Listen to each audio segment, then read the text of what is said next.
Hello everyone, welcome back to All Financial Discussion channel. For this video is in fact for someone who is 60 years old and above. Okay, so in fact for this video, if you are even younger than 60 years old and if you want to have a very safe investment, this video may be also applicable for you.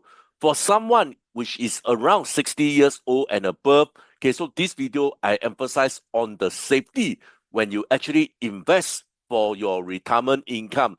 So basically this video, I will guide you step by step how to generate your investment through the wealth stock and also the passive, which is the dividend stock. This is my email. If you have any suggest topic or maybe if you have any question, please send me an email. Let's kickstart today's discussion. Let me ask you, how much you need to retire comfortably in Singapore? Okay, so the short answer is there is no single magic number.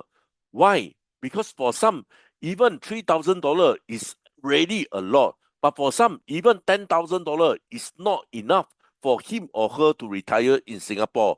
So hence, there is no single magic number that can meet everybody's needs. However, okay, so a common benchmark that is actually used by financial planner is that you probably need between 1.2 million to 2 million per person if you want to retire at 65. And with this amount of money, okay, you are able to generate a very comfortable retirement with a money payout between $4,000 to $6,000. So this video, I will also dive into deep detail to let you know how to calculate your own number so that you can comfortably retire in Singapore. There are two main frameworks for you to calculate your retirement amount. Okay, so basically, this is in fact the more popular one. Okay, so the method is actually known as the income replacement method. This method basically will have a money budget, which means that you're going to anticipate how much you need in a money basis. And then from there, you actually work backwards to find the total capital that you actually need in order to generate that particular income. So this video, I will just focus on this method, the income replacement method. There are 3 steps that you need to calculate how much you need in terms of capital in order for you to generate this monthly income. So like I mentioned earlier on, I will focus on the income replacement method. There are 3 steps. Step number 1, so basically you need to estimate your money retirement expenditure. So your expenditure in retirement, most likely they will be different from what you have currently. Some costs, in fact, commuting, clothes, and mortgage, they will actually decrease. While others, for example, healthcare, travel, and hobby, they probably will increase. So a common rule of thumb is you probably need about 50 to 60% of your pre-retirement income in order for you to maintain your standard of living. However, I like to emphasize this. It is always better for you to build your own budget. So basically, this table here shows you how much you actually need in a money basis. So basically, from here, you can see that there are 2 tiers. One is on the moderate lifestyle. Another one is a comfortable lifestyle. And basically, you work up this amount and something in between will be a good estimation how much you need in a money basis in order for you to retire comfortably in Singapore. Step number 2, subtract your guaranteed income. So maybe for some, you own a property and you actually rent up your property. This actually has some form of guaranteed income from the renter. So what you need to do is you subtract your guaranteed income, which I have just emphasized. For example, property rental. However, in Singapore, you won't be funding your retirement entirely from your saving. So in fact, we have some guaranteed income stream. For example, our CPF life annuity payout. So this is actually in fact the cornerstone of retirement income in Singapore. So for example, currently, for CPF, okay, you can actually opt for full retirement sum. Okay, so basically for this full retirement sum, currently for those who turn 65 in 2025, okay, basically if you have this amount, okay, basically you will be able to enjoy the benefit of full retirement sum. But I like to emphasize this amount, okay, they basically will vary from different year. So basically, in short, if you need to have more so-called information, you probably need to check the latest figure on the CPF life estimator. Okay, so but I like to say this at this moment for full retirement sum in 2025, what you need is you need to have 213K, and then basically from this amount, you are able to generate a money income between 1.6K to 1.7K. So this is why I say that in Singapore, you have one cornerstone of retirement income. Basically, with this amount in your CPF, okay, you will be able to enjoy the benefit of full retirement sum, and basically they pay out in a money basis in between 1.6 to 1.7K. So let's say, okay, we need about $5,000. Okay, so basically this is what I mentioned earlier on. First step, okay, we actually estimate how much we need, and basically I mentioned that we choose something in between this moderate lifestyle and comfortable lifestyle. And from here, okay, let's say that I need $5,000, and again, okay, let's just predict, okay, or maybe we just so-called think that we have CPF life that actually will provide 1.7K in a money basis. So what we need to work out is how much we actually shortfall in a money basis. So this is what I want in every month for me to retire comfortably in Singapore. This is what actually generated by CPF, and from this calculation, I actually calculate my shortfall, which is 3.3K. So this 3.3K per month can need to be funded by your personal retirement saving. So this is step number 2. Next, step number 3, apply the 4% rule in order for you to find your total nest egg. Okay, so in fact, this is a widely used retirement rules of thumb, okay, which is the 4% rule. Okay, so basically, in short, they actually state that you can actually withdraw 4% of your initial retirement portfolio in an annual basis. Basically, this is for you to adjust for any form of inflation for every year with a high probability of not outliving your own money over a 30 years of retirement. How can you actually calculate the amount? So basically the annual income that you actually needed from saving, okay, so basically this is what we have calculated earlier on. We need 3.3K per month. So in an annual basis, we just multiply by 12. So this is what we need in an annual basis in order for us to retire comfortably, which is 39.6K. Next, the total nest need, okay, basically will be the annual income need, okay, which is 36,600 divided by 4%. And basically from here, you can see that you need around 990K in order for you to generate this 3.3K. So basically, this will be a very simple example. Okay, so let's again approximate that we need around $1 million in order for us to generate 3.3K in a money basis for us to retire in a very comfortable way in Singapore. Earlier on, okay, I have shown it to you that you need probably around $1 million in order for you to generate 3.3K in a money basis as a source of passive income. So before I continue, okay, to discuss how you can actually park your this $1 million, let me give you a very simple sharing. Okay, so in fact, this is a real story. This is in fact my colleague. Okay, so my colleague has been actively build up his retirement fund. One thing that he made a crucial mistake is he only invests into high flux.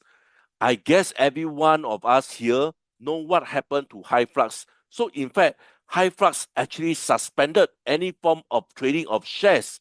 This become a big issue because he put all his life saving into high flux in order for him to generate the passive income through the dividend stock.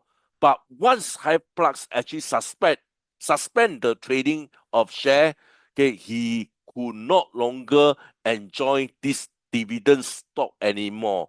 So therefore, because of this, his retirement plan is actually upset. And therefore, I like to emphasize this again. I always say this, please remember to diversify, diversify, diversify your investment. If not, if you only just invest into one share, and touch wood, if something like this happen another time, this will probably upset your whole retirement plan. Next, I'm going to discuss how you can actually invest your saving, okay, which is $1 million, in order for you to generate a money payout of 3.3K. So like I mentioned on my previous video, okay, so on my previous video, in fact, I have discussed how to generate a passive income through dividend stock. So basically that particular video is in general. This video, I like to emphasize based on the age group. Like I mentioned earlier on, for this video, I like to emphasize on someone, okay, who is 60 years old and above. So this is what I suggest on my previous video. For someone who is 60 years old and above, I strongly say that you probably want to consider to park 10% of your money onto the growth stock. Mainly is to fight against the inflation. 90% onto the value stock in order for you to so-called to earn your dividend. But like I mentioned earlier on, for these categories of age group, you need to be very, very, very safe. Compared to the rest of the group, okay, for this group, you cannot make any critical mistake. So therefore, for this batch of investment, I will say that they actually belongs to the most safest investment group of category. So this video, okay, I mainly focus on the safe investment rather than to achieve your target dividend yield. So this will be the objective of this video. A quick disclaimer, I am not a licensed financial advice. This video is for entertainment and education purpose only and should not be considered financial advice. Please conduct your own independent research and consult a professional if needed. Never invest more than you are willing to lose. With this, let's continue the discussion. But before, I would like to urge you guys to help me by like this video. When more of you guys actually help me to like this video will have a better chances to reach out to a larger audience. So guys, help me press the like button now. For those who are new to this channel, and if you have learned something from this video, hope you can support me by subscribing to this channel and turn on your notification bell. Once again, thank you so much for your strong support. If you still can remember, I mentioned this for someone who is 60 years old. Okay, I emphasize that you probably want to put 10% onto the growth stock. So in fact, for someone who is 60 years old, you can see that the growth stock is also one of the safest one. Okay, so basically I have actually select these two growth stock. In fact, they are ETF. So the first one is in fact Vanguard Growth ETF. Okay, so I suggest you put 7% of your $1 million into this ETF. So basically, Vanguard Growth ETF, in fact, it will be a core safe growth stock. Okay, so basically, this is in fact the best starting point for anyone that want to emphasize on safety. For Vanguard, they basically will track the large US growth company, for example, Apple, Microsoft, Nvidia, and they also charge a very low fee around 0.03%. So this in fact will be good if you want a steady long-term growth plus some form of diversify, because they actually diversify onto US growth company. The next one will be mainly focused on Invesco QQQ. Okay, so this in fact heavily rely on tech. Okay, so tech in fact is a very good growth stock. This in fact will have a higher return, but definitely more risk. So the key focus for this QQQ, in fact, they focus on the big tech. For example, Nvidia, Apple, Amazon, Tesla, etc. So on the track record, historically, they actually has a strong return, okay, because the tech actually driven the growth. So this will be good if you strongly believe that AI and also tech, in fact, will keep dominating. So these are the two growth stock that I like to suggest for someone who is so-called 60 years old and above. You probably want to consider to put 7% onto Vanguard Growth ETF, 3% onto Invesco QQQ Trust. Let's move on to the dividend stock. I probably have said this, okay, so I like to reiterate this.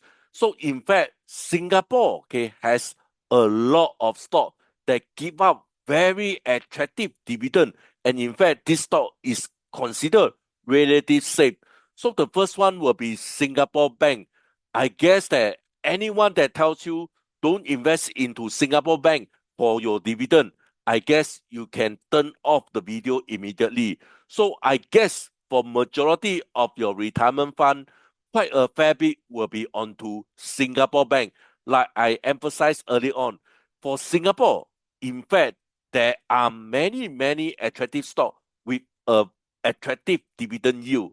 So the first one that I'm going to discuss will be on Singapore banks. Okay, I like to suggest to put 35% of your $1 million in order for you to generate 3.3K. So how I distribute? DBS 20%, OCBC 8%, and UOB 7%. This is what I mentioned. This is considered very safe bet onto Singapore Bank. Next, Singapore REITs. Okay, so I will allocate 35% of your $1 million in order for you to generate your retirement fund. From here, you probably can see that I have do some form of adjustment. In fact, I have a viewer who said that first REIT, in fact, is considered risky. I fully agree. So therefore, for someone who is 60 years old and above, I guess that this REIT, in fact, will be much more safer. So this is how I will allocate 35% of my REITs. CapitaLand Integrate Commercial Trust, 10%. I guess this will be everyone's choice. 10% onto a very safe CapitaLand Integrate Commercial Trust. Next, 10% onto Mapletree Logistics. Okay, so basically, in fact, for me, I have holding this REIT for a long time. So therefore, I also suggest you to invest into Mapletree Logistics as your REIT. Next will be Keppel DC REITs. Okay, so this in fact is in thing currently, okay, because of data center. Okay, so Keppel DC in fact mainly focus on data center. So basically, I will allocate 5% onto Keppel DC REITs. Next, Frasers Centrepoint Trust, I will allocate 5%. And last but not least, Ascendas REITs. Again, I will also allocate 5%. So this is how I allocate my investment onto Singapore REITs, total 35%. Last but not least, under the others, 20%. Okay, so in fact, this is known as defensive stock. Again, you can see that I actually readjust my investment onto these others. So in short, for Keppel Infrastructure Trust, 5%, Sembcorp Industries, 5%, ST Engineering, 5%, Singapore Exchange, 5%. So the new one that I actually add in is actually Singapore Exchange. Although for Singapore Exchange and ST Engineering, they typically has a lower dividend yield as compared to the rest. However, okay, basically they give you some form of defensive.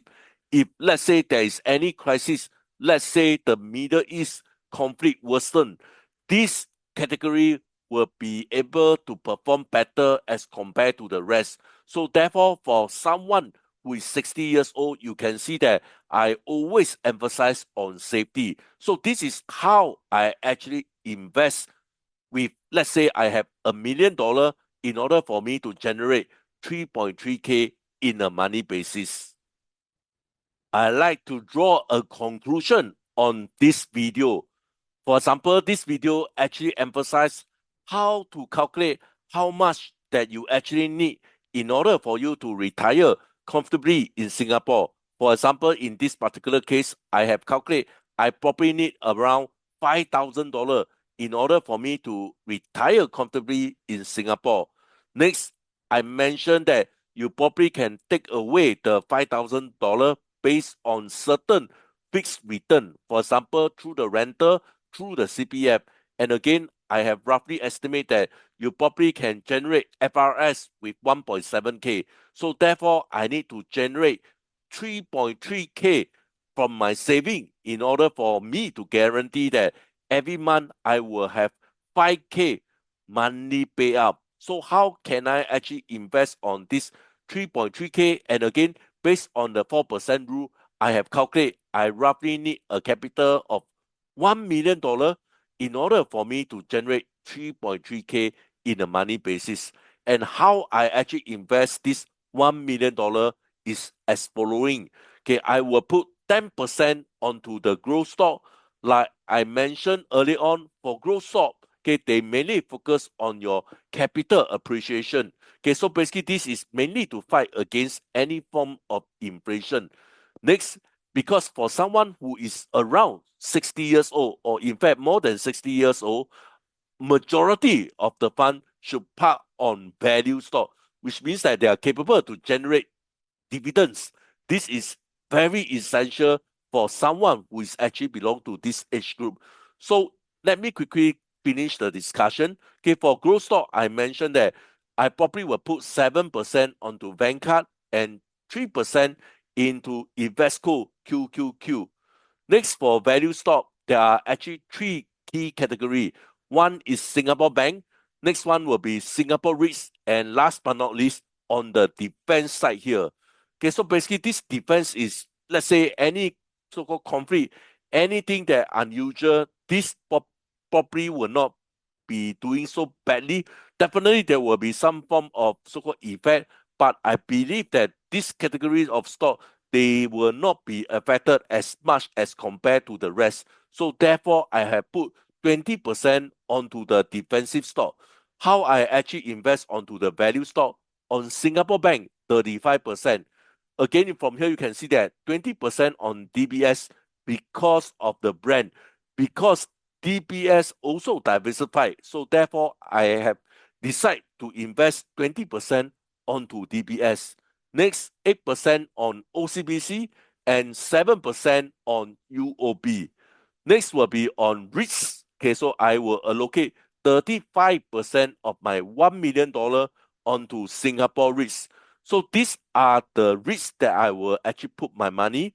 Firstly will be CapitaLand Integrated Commercial Trust, 10%, and Mapletree Logistics, another 10%. So this, in fact, will be a giant share on Singapore REITs.